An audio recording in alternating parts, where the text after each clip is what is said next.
ദൈവത്തിന് മഹത്വം. നമ്മുടെ പ്രതിദിന ആഹാരം സെപ്റ്റംബർ 15. എനിക്ക് സ്വന്തമായ ഇടം.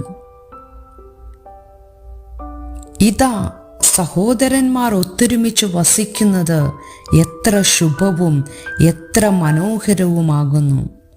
സങ്കീർത്തനങ്ങൾ 133:1. സഭയിലെ ഒരു കൃതജ്ഞതാ സമ്മേളനത്തിനൊടുവിൽ എല്ലാവരും അവരുടെ ആനന്ദവും ഐക്യവും പ്രകടിപ്പിക്കാനായി വട്ടത്തിൽ നിന്ന് നൃത്തച്ചുവടുകൾ വെച്ചു. ഭാര്യ ഒരു വലിയ പുഞ്ചിരിയോടെ മാറി നിന്ന് നിരീക്ഷിക്കുകയായിരുന്നു. ഇത്തരം അവസരങ്ങളെ താൻ എത്രമാത്രം ആഗ്രഹിച്ചിരുന്നു എന്ന് അവൻ പറഞ്ഞു. ഇത് ഇനി എൻ്റെ കുടുംബമാണ്. ഇതാണ് എൻ്റെ സമൂഹം. സ്നേഹിക്കാനും സ്നേഹിക്കപ്പെടാനുമുള്ള ഒരിടം ഞാൻ കണ്ടെത്തിയിരിക്കുന്നു. ഇവിടെയാണ് എനിക്ക് സ്വന്തമായ ഇടം.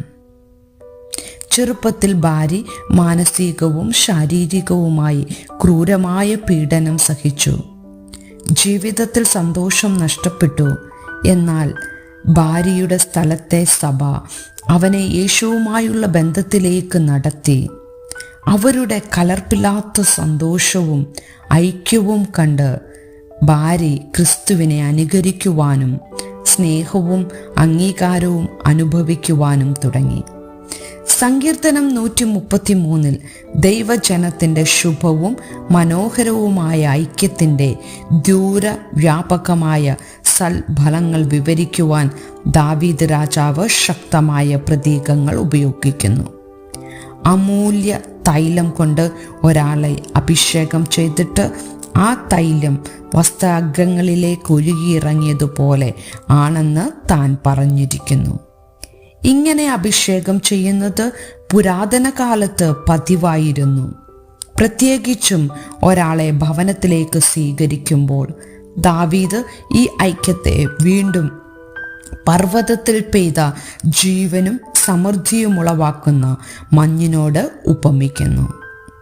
തൈലം ഒരു മുറിയിൽ സുഗന്ധം പരത്തുകയും മഞ്ഞ് വരണ്ട പ്രദേശത്തെ ഈർപ്പമുള്ളതാക്കുകയും ചെയ്യുന്നു. ഏകാന്തത അനുഭവിക്കുന്നവർക്ക് സ്വീകരണം നൽകുന്നത് പോലെ ഐക്യവും നല്ലതും ആനന്ദദായകവുമാണ്. നമ്മിലൂടെ നന്മയുണ്ടാകുവാനായി ക്രിസ്തുവിൽ ഒരുമിച്ചായിരിക്കാൻ നമുക്ക് പരിശ്രമിക്കാം. ചിന്തിക്കുക, നിങ്ങളുടെ സമൂഹത്തിൽ ഐക്യം പ്രാവർത്തികമാക്കുന്നത് നിങ്ങൾ എപ്പോഴാണ് കണ്ടിട്ടുള്ളത്? സഭയിൽ നിങ്ങൾക്ക് പരിചയക്കുറവുള്ള ഒരാളോട് എങ്ങനെ ബന്ധം സ്ഥാപിക്കാനാകും? ദൈവത്തിന് മഹത്വം.